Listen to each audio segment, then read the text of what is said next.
세상에서 가장 유명한 책을 딱 펼쳤을 때 제일 먼저 나오는 게 뭐죠? 맞아요. 그냥 쭉 이어지는 솔직히 좀 지루한 이름들의 나열이죠.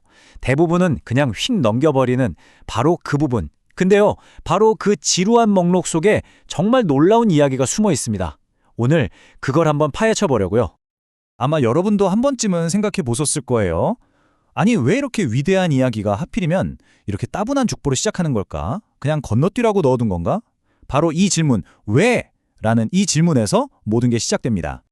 정답부터 말씀드리면 이 명단은 그냥 서문이나 배경 설명 같은 게 아니에요. 이게 바로 이야기의 핵심, 전체 스토리를 압축해 놓은 요약본이자 이제부터 완전히 새로운 차원의 이야기가 시작될 거라는 엄청난 선언인 셈이죠. 자, 첫 번째 포인트입니다. 이게 그냥 이름만 나열한 게 아니라는 건데요. 이 족보의 첫 구절을 원어로 보면 비블로스 게네세우스라고 해요. 이게 무슨 뜻이냐면 탄생의 책이라는 뜻이거든요. 근데 이게 구약 성경의 첫 책, 바로 창세기를 떠올리게 하는 표현이에요. 의도들인 거죠. 자, 지금부터 제2의 창조, 완전히 새로운 시작에 대한 이야기를 들려줄게 하는 강력한 신호라고 할 수 있습니다. 그럼 그 새로운 시작을 이해하려면 뭘 먼저 봐야 할까요? 바로 이전에 얼마나 망가졌는지를 봐야겠죠.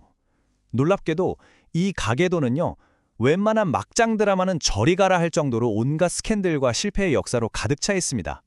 이게 진짜 재밌는 부분인데요. 보통 족보라고 하면 우리 가문의 자랑스러운 인물들, 위대한 조상들을 내세우잖아요. 근데 이 족보는 정반대예요. 보통의 집안이라면 어떻게든 숨기고 싶어할 상처투성이의 과거를 오히려 대놓고 드러냅니다. 특히 여기 이 여성들의 이름을 좀 보세요. 시아버지를 속여서 대를 이은 다말, 이방인이자 기생이었던 라합, 그리고 왕의 간음과 살인이라는 끔찍한 사건의 중심에 있었던 밧세바까지. 고대 사회에서 그것도 족보에 이런 여성들의 이름이 들어갔다는 건요, 이건 뭐 거의 혁명적인 일이에요.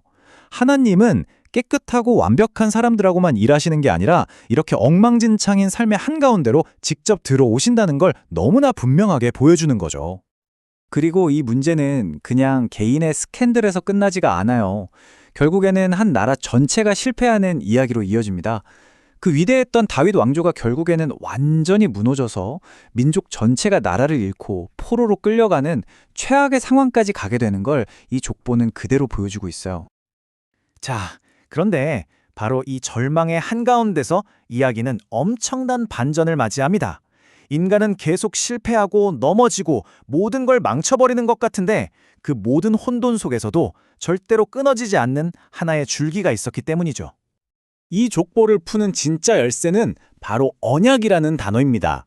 이게 뭐냐면 인간이 잘하든 못하든 성공하든 실패하든 상관없이 하나님께서 내가 반드시 이루겠다고 하신 깨지지 않는 약속이에요. 인간의 실패를 뚫고 계속해서 이어지는 하나님의 신실함, 그게 바로 이 족보의 진짜 주인공인 거죠. 그래서 마태는 일부러 역사를 14대씩 세 덩어리로 딱딱 나눠서 보여줘요. 왜 그랬을까요? 역사가 그냥 되는 대로 흘러가는 게 아니라는 걸 보여주고 싶었던 거예요. 약속으로 시작해서 정점을 찍었다가 완전히 붕괴했다가 그리고 마침내 회복되는 거대한 리듬이 있다는 걸 말이죠. 그리고 드디어 이 모든 패턴을 깨부수는 결정적인 순간이 찾아옵니다. 수백 년 동안 반복되어 온 인간의 실패와 그 결과라는 이 끝없는 악순환의 고리를 이제까지와는 완전히 다른 방식으로 끊어버리는 존재가 도착했다는 선언이죠. 여기서 족보의 문장이 갑자기 확 바뀝니다. 잘 보세요. 왼쪽처럼 계속해서 누가 누구를 낳고 이게 인간의 패턴이었잖아요. 그런데 마지막에 와서는 요셉을 낳았으니 마리아에게서 예수가 나시니라 라고 해요. 요셉이 예수를 낳았다가 아니죠. 드디어 인간이 주도하던 낳고의 사슬이 끊어지는 순간입니다. 이건 이제 인간의 혈통이 아니라 하늘로부터 오는 완전히 새로운 시작이라는 걸 암시하는 거예요. 그러니까 진짜 새로운 시작은 우리가 이제부터 잘해야지 하고 결심해서 만들어낼 수 있는 게 아니라는 거죠. 이 망가진 현실에 대한 유일한 해답은 이 현실 바깥에서 위로부터 찾아오는 방문일 수밖에 없었다는 뜻입니다. 그래서 그의 이름 자체가 그의 사명을 말해줍니다. 이름이 예수잖아요. 그 뜻이 바로 자기의 백성을 그들의 죄에서 구원할 자라는 뜻이거든요. 그냥 또 한 명의 위대한 왕이 아니라 이 족보 전체를 지배해온 근본적인 문제, 바로 이 죄의 문제를 해결하러 오셨다는 거죠. 근데 이게 그냥 멀리서 지켜보면서 문제를 해결해 주시는 방식이 아니에요. 또 다른 이름이 임마누엘인데 그 뜻이 하나님이 우리와 함께 계시다거든요. 하나님이 저 높은 곳에서 우리를 내려다보시는 게 아니라 이 실패와 상처로 가득한 인간의 역사 한복판으로 직접 들어오셔서 우리와 함께 하시겠다는 정말 엄청난 약속이죠. 어떤 철학자가 사랑은 거리를 줄이는 예술이다라는 말을 했는데 정말 딱 맞는 표현 같아요. 임마누엘이라는 건 하나님과 우리 사이의 그 머나먼 거리를 완전히 없애버리신 궁극적인 사랑의 표현인 셈입니다. 자, 그럼 이제 마지막으로 제일 중요한 질문입니다. 이 길고 복잡한 고대의 이름 목록이 21세기를 살아가는 오늘 우리에게 도대체 무슨 의미가 있을까요?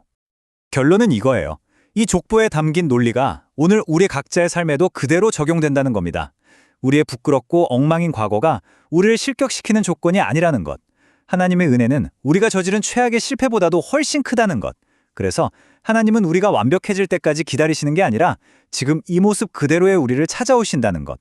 그리고 바로 그 자리에서 새로운 시작이 가능하다는 것. 이게 바로 이 족보가 우리에게 들려주는 이야기입니다. 그래서 이 오래된 족보는 오늘 우리에게 마지막으로 이런 질문을 던지는 것 같아요. 혹시 당신이 가장 숨기고 싶어하는 당신의 실패와 상처가 당신을 가로막는 장애물이 아니라 당신의 인생에서 가장 위대한 이야기가 시작될 바로 그 출발점이라면 어떨 것 같으세요?